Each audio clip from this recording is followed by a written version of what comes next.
Hi guys, Terry here with another video, and wow, it's been a while, and I want to emphasize that this video is unscripted, so it's going to be rambly, and I'm going to do my best to edit and go through everything. I've already filmed this a couple of times to kind of just get the idea of what I wanted to say, but it's unscripted. And I'm also sick, so you're gonna hear maybe some pauses, you're gonna see me maybe, do that, but I'm going to do my best to just kind of plow through and explain and all that stuff. Anyway, so this is a video that I've wanted to do for a while, and I just decided randomly today to just do it. I got my Lord of the Rings shirt and my Lord of the Rings bracelet, and I figured, screw it.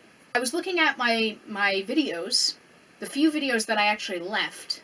If you're unaware, I had a massive panic attack, depressive episode, etc., due to the whole COPA thing. Now that still is looming in the back of my mind. The whole COPA thing still looms there. I still, as a creator, get a message saying you need to be COPA compliant, etc. And that still looms in the back of my mind. And if you want to know more about it, look up COPA. You can go back and watch my video about it, where I have links to like Legal Eagle and some of the other people who talked about it. This is still something that I take seriously. This is still something that matters.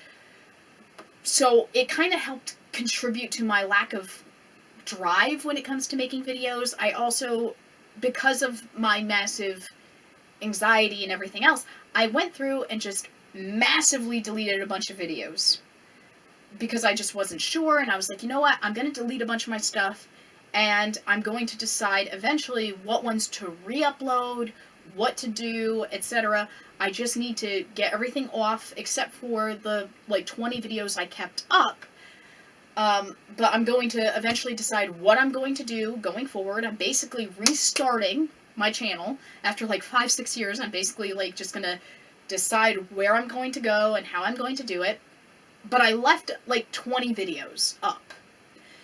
And one of the videos that I left up that I've kind of wanted to revisit for some time now is one of my most disliked videos out of anything. It's one of the only videos that ever got over 1,000 views. That's number one. Number two, it's one of my most disliked videos ever. And the reason being is I decided to be silly in that video. I decided to just cut off instead of giving an actual answer. The video in question is what order to marathon the Lord of the Rings and the Hobbit films. And I did this video back in I think 2015, 2016, when the Hobbit movies were still coming out. So people were really into that topic at the time, and people watched that video and they were really pissed off that instead of giving a serious answer, I gave, my logic at the time was, it's kind of funny to just kind of cut off as opposed to giving an answer. I'm like, so the order I think it should be marathoned in is, and then just cut to black. My logic at the time was, it's a matter of opinion. Now, I still maintain that. It's a matter of opinion. It's a matter of personal preference. What you decide to ultimately do. Just because I'm giving my opinion doesn't mean anything. You are a free-thinking individual, and no matter what video anybody says, you are ultimately in control of what you want to watch and how you want to watch it. So all I'm doing is presenting the evidence for why I think The Lord of the Rings could be marathon first versus why I think the Hobbit films could be marathon first. I'm going to present my evidence, and then I'm not going to answer because it's ultimately your decision. Now, it's been 5-6 years since that happened. And I was looking at my queued up videos, and I said to myself, you know what, you have some videos you're editing, which are my Twilight vlogs that I'm doing. And I kind of just decided, you know what, I want to film a video. I haven't filmed a video in a while. I've been very demoralized. I've been very emotionally drained. And it's one of my most disliked videos, and it still makes me laugh that, though rarely, I get occasionally the comment that says I should kill myself over a bad joke, basically.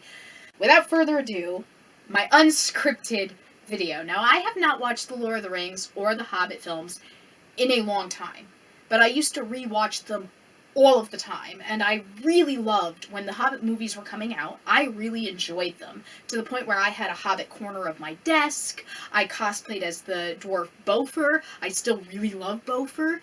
I actually, up on my door frame, I have like these little Hobbit figures that were like in blind bags, and I got the entire set, so they're up there. I've got like I bought like the limited edition Battle of Five Armies with a statue in it that's up there, so I really do like the Hobbit films, but it's also been a number of years, and I can be a little bit more objective about those films than when they first came out. Now, I actually didn't even rewatch my original video before doing this. I'm just doing this off the cuff, and from memory, so pardon me if I kind of get some details wrong. And pardon me also if I'm not going to go into what The Lord of the Rings is about, what the Hobbit films are about. If you're watching this video, chances are you are well aware of what The Lord of the Rings are and what the Hobbit films are. I'm just going to kind of give some overview kind of things.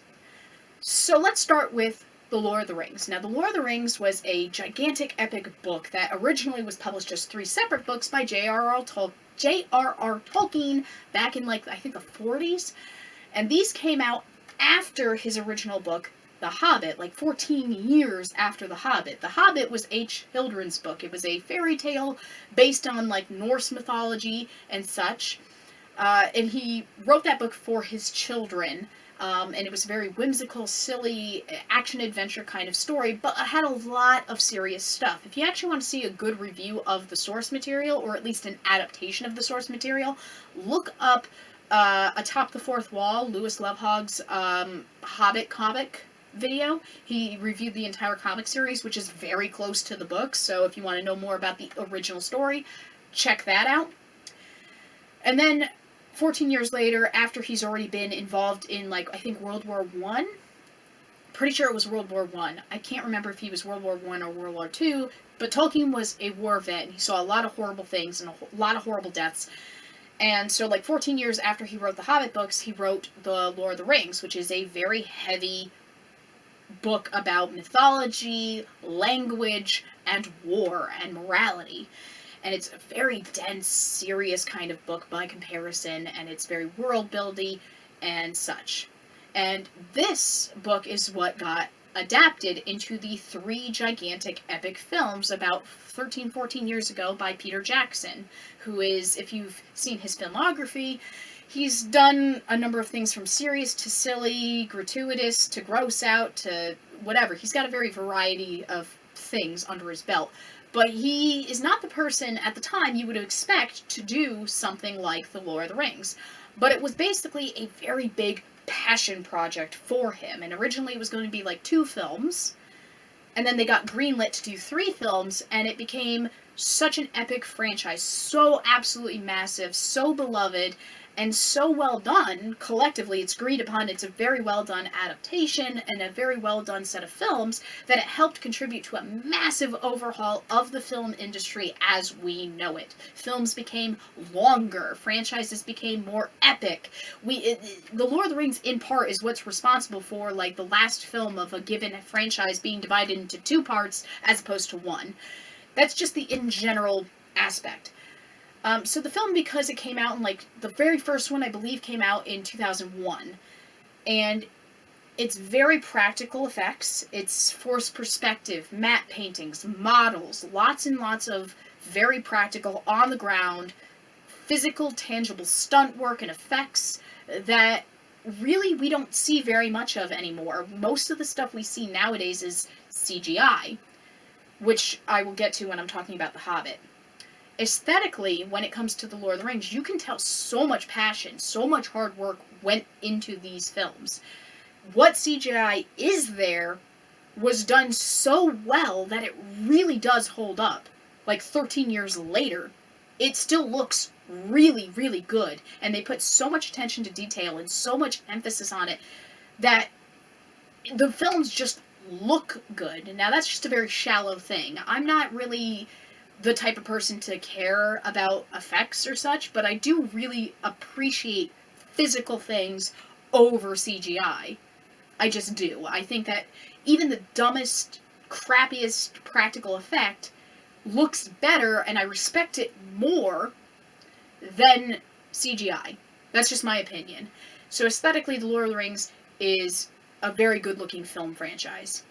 And it's very serious, and it's very well done, and very well adapted from its source material. It's very, very long as well. But it has a lot more silly, random stuff interjected into it versus what's in the book. What's in the book. The book has silly moments and fun stuff, but for the most part, it's much more serious and dense, for lack of a better term. And The Lord of the Rings has that kind of stuff in it. But it also has a lot more silly stuff. So now you come to the Hobbit films. Now, the Hobbit films, the entire framing device of the Hobbit films is that it's a flashback. It's taking place within the Lord of the Rings. In fact, the very first scene is Bilbo having a flashback during his 111th birthday, a scene that is directly in Fellowship of the Ring, to the point where they recreated a bunch of stuff from that original scene. They make it very clear you are in modern, okay, Lord of the Rings time period Hobbit films. You're not in The Hobbit. You're not in The Hobbit. You are flashing back to The Hobbit. As opposed to the original source material where it started with The Hobbit and then went into Lord of the Rings. This is very clearly going, this is an adaptation of The Hobbit, but it also is beholden unto the original Lord of the Rings films, because most people are going to be familiar with the films, not necessarily the book. That's just how it is. Most people are going to have watched the Lord of the Rings films and are going into the Hobbit films with the same kind of expectation of quality and storytelling that those films had. So the Hobbit films cannot just be an adaptation of The Hobbit. If you want to see just an adaptation of The Hobbit, watch the Rankin and Bass animated film. It's a very bare bones, straight up adaptation with good music, very enjoyable and very cute. Watch that if that's the type of adaptation. But this has to be beholden unto the tonality and the stylistic stuff of The Lord of the Rings, because it's taking place in the cinematic universe of The Lord of the Rings. That's what it is. And in some ways that does hurt the Hobbit films, because they can't quite stand on their own. They just can't. So a lot of the time you're seeing, oh, that happened in Lord of the Rings. That's going to happen in Lord of the Rings. Oh, they're being clever. You know, that's the kind of thing. On one hand, as somebody who is a big-ass nerd, it is kind of gratifying to be like, oh, that's the thing that's going to happen in Lord of the Rings. But on the other hand, I'm like, really? Really? We can't just have this movie stand on its own? And movies, plural. Originally, the Hobbit films were going to be 2 films, and it was helmed by Guillermo del Toro, a close friend of Peter Jackson. Peter Jackson was a part of it, but he was not going to helm the project. It was originally Guillermo del Toro. It was 2 films, and they did a lot of pre-production work, a lot of which did make it into the final films. But a lot of stuff happened behind the scenes, and if you want to know more about that, look up Lindsay Ellis's videos about the Hobbit franchise and what happened behind the scenes. A lot of bullshit happened behind the films that kind of hurt the production, hurt the films, made them lackluster quality by comparison to what they could have been. I won't go into it, but you should look that up. So then you have the Hobbit films that are now 3 films, and I don't mind that it's 3 films. I don't. I think that that's actually not bad. There's a lot of stuff that actually happens in The Hobbit that's glossed over, not really focused on, whereas in the films, they now have the chance to really make it breathe. The thing that I think hurts the Hobbit franchise in general is it starts out so strong, and it's so focused on the adventure and the bonding of Bilbo and his growth as a character and his bonding with the dwarf characters and giving the dwarves personality. In the book, they have very little to no purpose or personality, which drove me nuts when I was reading it. I'm like, why are there 13 characters when you're not going to do anything with them?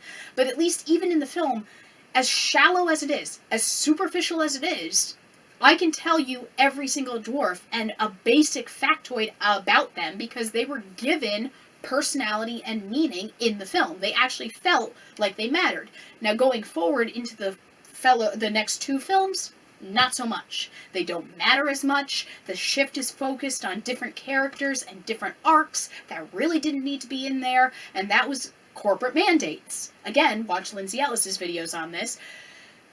So in general, the film suffers in terms of that and what they intended to do for it. So there's a lot of good stuff in the Hobbit films, and I really do enjoy the expansion of, like, Thranduil, Bard, Bilbo even had a little bit more to do. Thorin and became more likable in general, while simultaneously also maintaining his crappy ass attitude. I won't go into all of it, but basically there are a lot of good things in the Hobbit films, but narratively there were a lot of things that also suffered, and a lot of things that you only get to see if you're watching the extended editions. A lot of the dwarves don't even get resolutions. I'm watching this movie about dwarves trying to reclaim their home from a terrible dragon, and I don't really get to see much of the dwarves after the second film, which kind of sucks, because that's what I'm here for. I'm here for Bilbo, and I'm here for the dwarves, and yeah, they started out so strong. Whereas The Lord of the Rings, in my opinion, is consistently good, and consistently make sure that every character has something to do. You could argue that some of the characters, like Legolas, don't really have much to do, and they're not as interesting.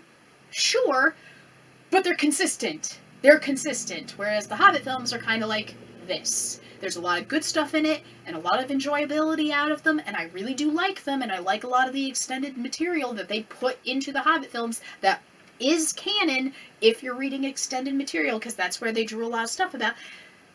But adaptatively, it's a little weaker. Storytelling-wise, it's a little weaker. And tonally, because they're trying to do both, being serious to match it up with Lord of the Rings, but also being silly and whimsical because it's trying to adapt a children's book, it's a mixed bag. It's tonally mixed. So my actual answer in general, which order should you watch these two trilogies in? 1, watch the extended editions of both sets. 2, start with The Lord of the Rings. Start with The Lord of the Rings. They are aesthetically better, tonally more consistent, has a more serious edge, and the framing device of The Hobbit being in flashback means that you're going to appreciate more of the little homages and nods that The Hobbit makes to The Lord of the Rings if you watch The Lord of the Rings first. It's been like 5-6 years, and now you actually have an answer. Thanks so much for watching. Terry over and out.